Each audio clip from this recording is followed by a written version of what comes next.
And we're joined in the studio by David Fine from the Iowa Heartlanders and assistant coach Eric Michaud.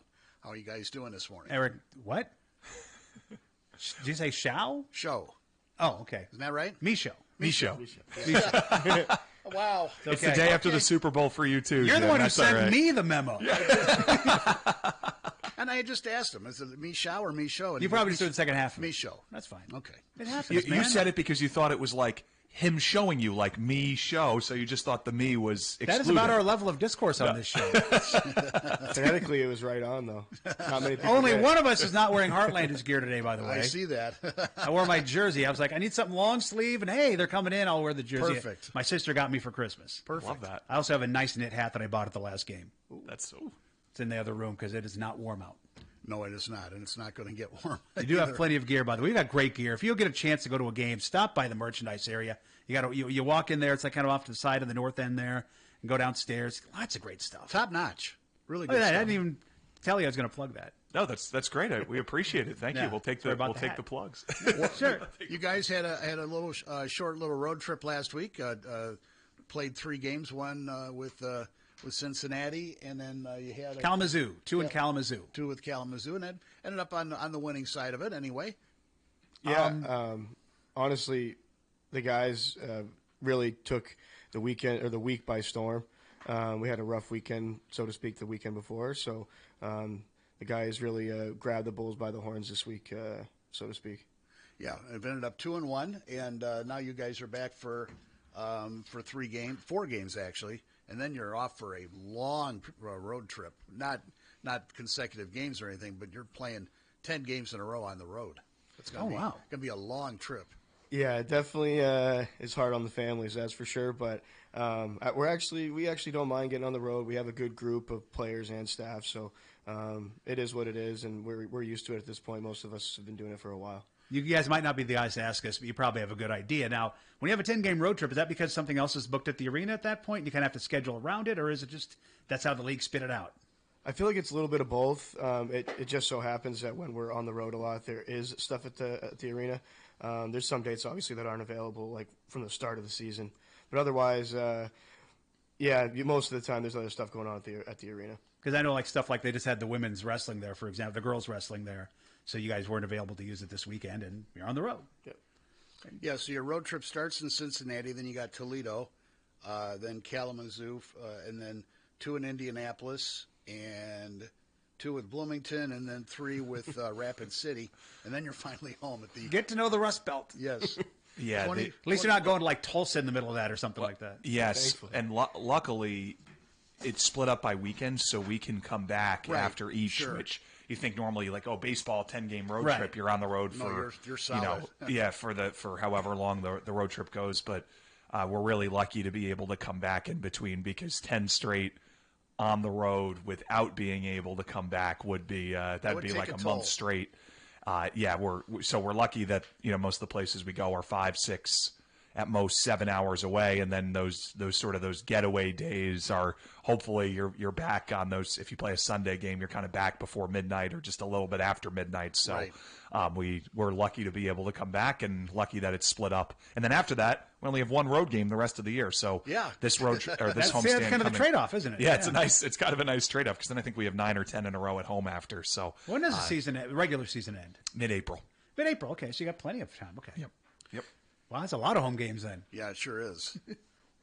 Now, when you're out and about, you guys are playing great, by the way. You're in second place in your division. You are playing the top-rated top team in the league, actually, this weekend with the Toledo. What have you guys been? How have you guys been doing against Toledo?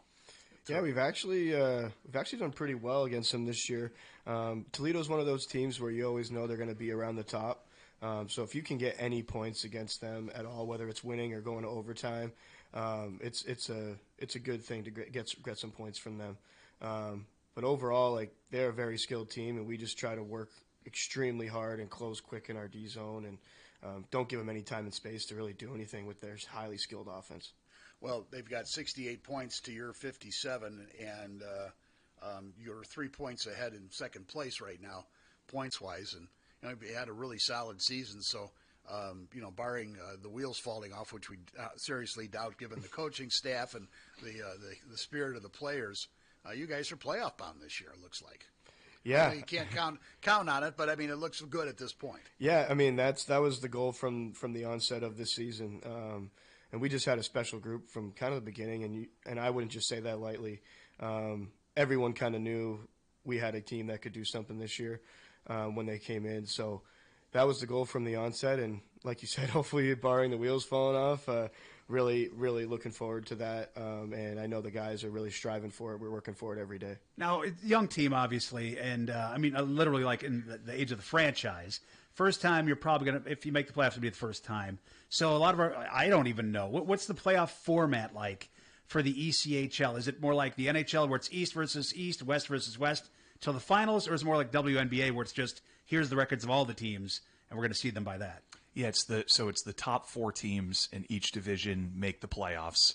So right now, being in second, we're looking at who's the 5th place team. The 5th place team is the first out, if you want to use like March Madness, NCAA terminology. And then in the first round in each division, the first seed plays the 4 seed in that division, and the second seed plays the 3rd seed. So if the playoffs were to start today, we'd be taking on our big rivals, the Fort Wayne Comets. And have the home ice advantage. If we finish with more points, yep. And then it's a best of 7 in every round. So similar to the Stanley Cup playoffs, where it's best of 7, but 4 rounds, best of 7. Even the first round is best of 7. Even the first round's best of 7, which is different than the AHL. The AHL does a best of 3 and then a best of 5, and kind of then it goes into best of 7s by about the conference finals. But so first round is 1-4, 2-3. The winners of those play. Then it goes to the conference finals, and then finally it's West versus East in the actual finals.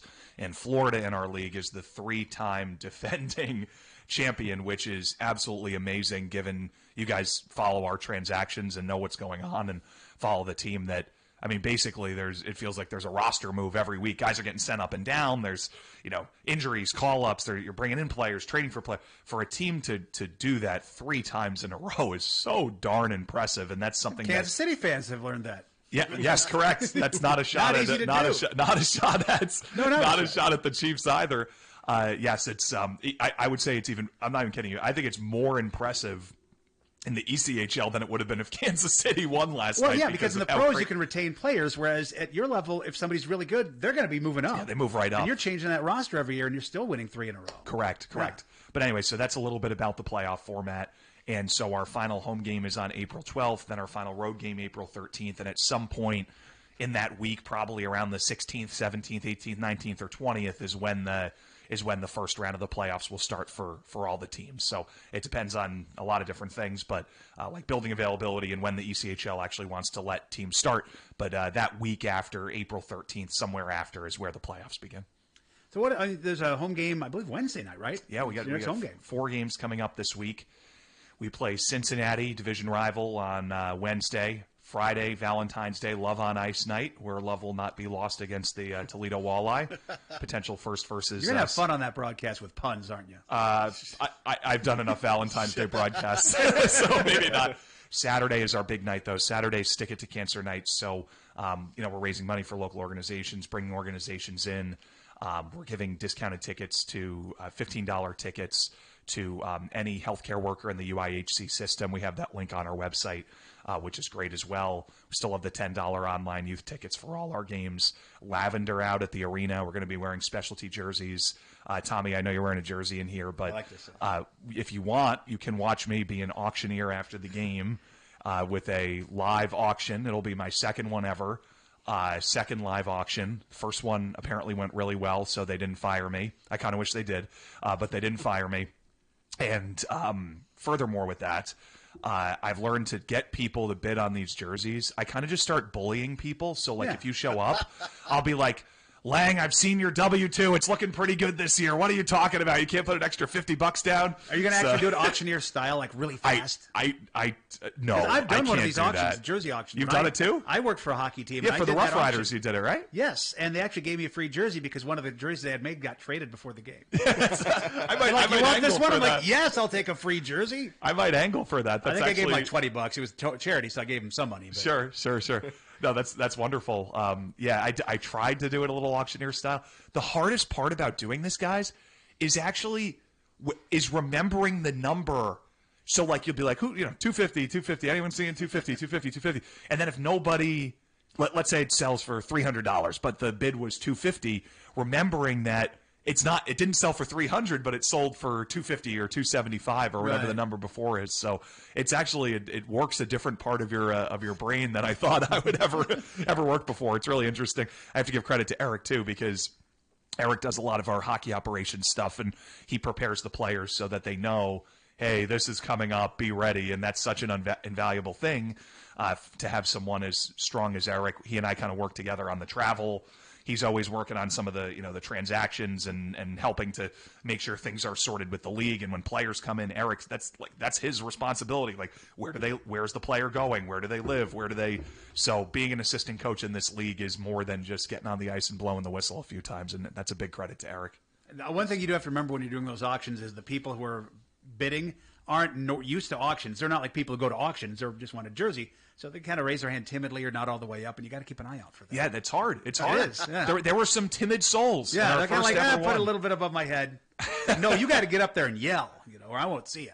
Well, there was one guy who really wanted the Nico Blatchman jersey. Eric knows who it is, and I said, whatever number, and as soon you just raise hand until he got the number so high that nobody even wanted to, like he was just instantaneously raising, and people realized that he was just probably betting against himself at that point. So that's where it settled. I've done those before myself back in the Quad Cities, and the way to raise the money is get the players really into it. Yeah. Like they come out strutting and they peel off the jersey and you want them to like strip basically. Kind of, yeah. Well, they're obviously in shape. Like the scene in Slapshots. Yes, pretty much. Yeah. Maybe not that far. Maybe not that far. But they go out and sell it. And obviously there are players that are more popular than the others, but they put on a little bit of show as their jerseys go up for auction. So it's pretty cool. And now Wednesday, I like this idea. I saw this on the site. You've got a little bit of a happy hour special going from the time the doors open until the puck drops. Yeah, that's right. So you can come by. We have 12-ounce fountain sodas. I think it's $2 hot dogs and $2 popcorn. You had that deal last Sunday too. Yeah, right? Yep. So we extended it for happy hour on this Wednesday. So that's one of the things that we're trying to do is that we hear from people. What are some of your complaints? We as the Heartlanders do not control the concession prices. That's right. more the arena side of it. But people said, hey, is there any way we can get a little bit of a rate on some of the concessions? So happy hour pricing, the arena worked with us a little bit on that, and Airmark, the concession provider. And then second thing we heard, this was actually, I remember we were here last year, and one of your longtime listeners called in and said, hey, like, what are the breaks for youth tickets? And I said, something that we're working on. And so $10 online youth tickets. If you buy youth tickets online, they are $10, and you can buy as many 10. It's not like you buy one youth ticket and then the next kid has to pay full price. It's if you have 4 kids, that's $40 for 4 tickets, plus it has to come with an adult ticket, obviously, at the end of the day for 17 and under kids. Not like it's 5 or under or 6 and under. It's 17 and under is a $10 online youth ticket. So we're just trying to make sure we're listening to our fans. I do have to ask you, Eric, how accurate is Slapshot in the portrayal of a minor league hockey coach? It's exactly like that, right? It's a little far off. Usually the coach doesn't play on the ice, too, at the same time. We tried, actually, when we've been shorthanded. I love that movie so much. It's not allowed. We actually watched that on a bus trip to when I worked at another station. We did a trip to a Blackhawks Blues game. We watched that on the bus. Everybody just loved it.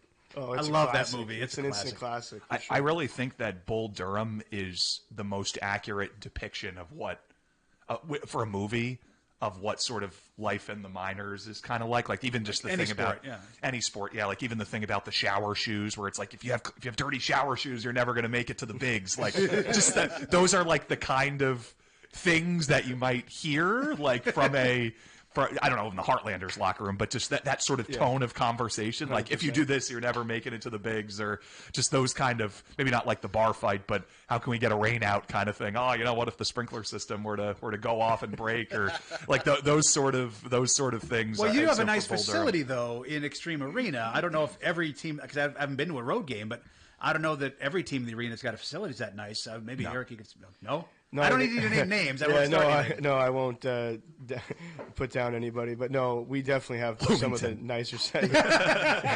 We definitely that's one of the worst ones. But I mean, oftentimes the locker rooms are relatively the same. Don't give you much amenities. The coaches' room sometimes is smaller than what we're in right now for 3 guys, or sometimes even 4.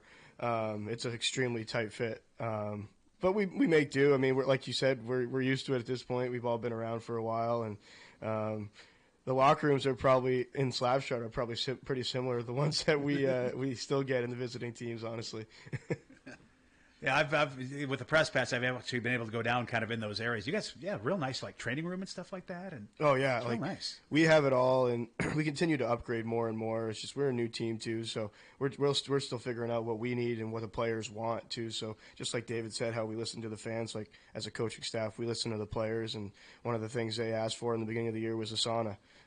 So we don't really have the capabilities to just build one out of nowhere, but we ended up getting a temporary one for a good price, and it's set up in our shower area, and guys love it. They have like 5 to 7 guys lined up every day for it. So it's just little things. He's not telling the full story about how like you go on Instagram or Facebook, you get the sponsored ads. Yeah. So we were on the bus. I think we were going to Wichita when this sauna was purchased, and all the coaches are sitting around me and they're looking on their phones. Oh, this one.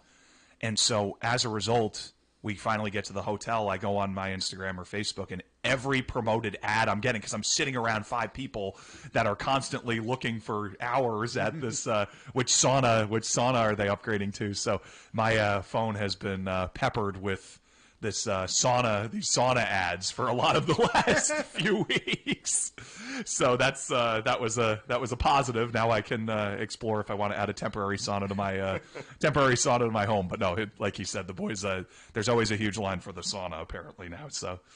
Now, I remember a couple weeks ago when you were here, you were promoting a bus trip. Is that still going on? Is that still selling tickets? Yeah, yes. So when we go, I know it's still going on. I didn't know if you still had tickets left. Yeah, there were still tickets available for that. I would check in with the front office like as soon as today or tomorrow if you are interested in it. So we're doing a road trip. It's a 3-hour trip to Bloomington. It's $100. I've heard they've got lovely facilities. Yeah, that look great. Well, for the fans, it's fine. They're a new team in this league, playing in a little bit of an older building that's been around for 2-3 decades at this point. But anyway, so yeah, it's a 3-hour bus trip. It's sort of like a takeover Bloomington day for us in mid-March. I think it's March 8th. That Saturday, March 8th. So we're trying to get our fans to come and take over Bloomington. So we have a fan bus going. You get a ticket, you get a free ride. You don't have to worry about driving in the middle of the night or doing anything like that. And it's a little 3.5 hour at most drive to Bloomington, Illinois, not Bloomington, Indiana, but that's our big rival this year, first year in the league. They're our closest opponent, and we've had a lot of fights against them. I think like half of our fights this year have been against Bloomington in 12 games. So we'll see what happens. Isn't that the home of Illinois State? Yes, okay. Home of the Redbirds. Yeah, okay. But isn't that a Normal?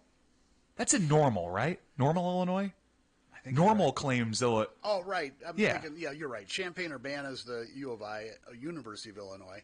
Oh, I'm just saying, like, to separate, like, why we don't like Bloomington, Illinois State, good thing, but that's a Normal. So, you know, we're just separating our good from our bad here. Yeah, there you go. Well, it's going to be now I'm Googling to see what college is in Illinois State is in Bloomington, according to this. Yeah, according to Bloomington. Oh, wow. Okay, maybe they have some offices in Bloomington. Isn't Bloomington Normal kind of like Champaign-Urbana? Yeah, it's it must same, be because same. you're right. It's showing up as you're right. It's in Normal, but it also says it's like Coralville to Iowa City kind of. Same kind of vibe. Okay, same kind of vibe. I'm just making fun of the city of Bloomington. No, that's fine. You can do that. The tourism borough doesn't allow me within the city limits, and we don't do well there. It's fine. They won't call us all angry. No, like the Kansas City fans might. Right.